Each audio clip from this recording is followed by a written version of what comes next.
Download the BCSN Plus app today. On the Mats is brought to you by Vantage Wrestling, where champions begin.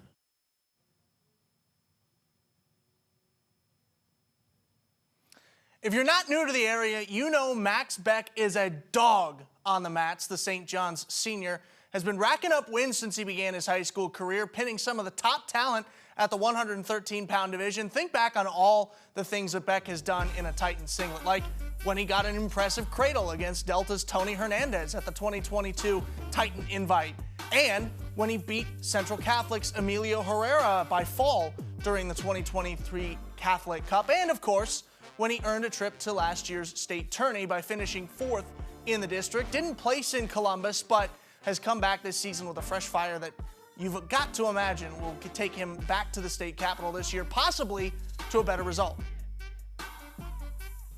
And we welcome back in Craig Lubinsky for another edition of On the Mats. Coach, what have you seen from Max Beck over these last few years? Max likes to win, of course, and he likes to pin. So he likes to get after it. He's a very aggressive style wrestler, and that's been helping him out through his whole career.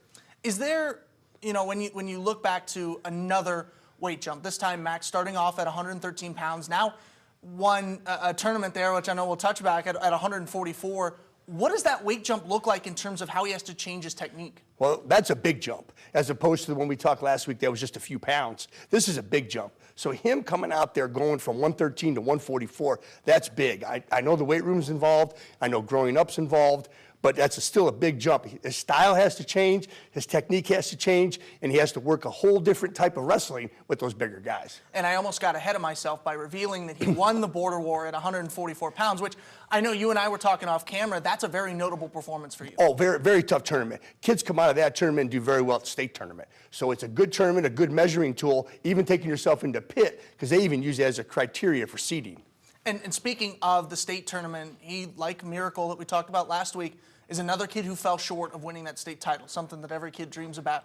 Can we assume that he's coming back into this season, Max Beck, with that same fire that we talked about last week? Well, it's probably a new fire. He's been there. He's got a taste of it. Now he wants to be on the podium, get something done, represent his school.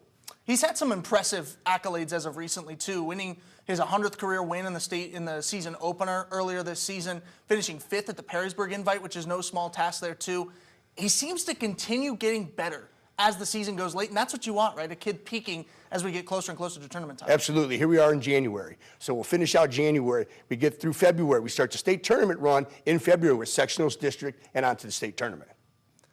That'll do it for this edition of On the Mats. Coach, thanks for coming back in. We'll see you again next week. Thanks for having me.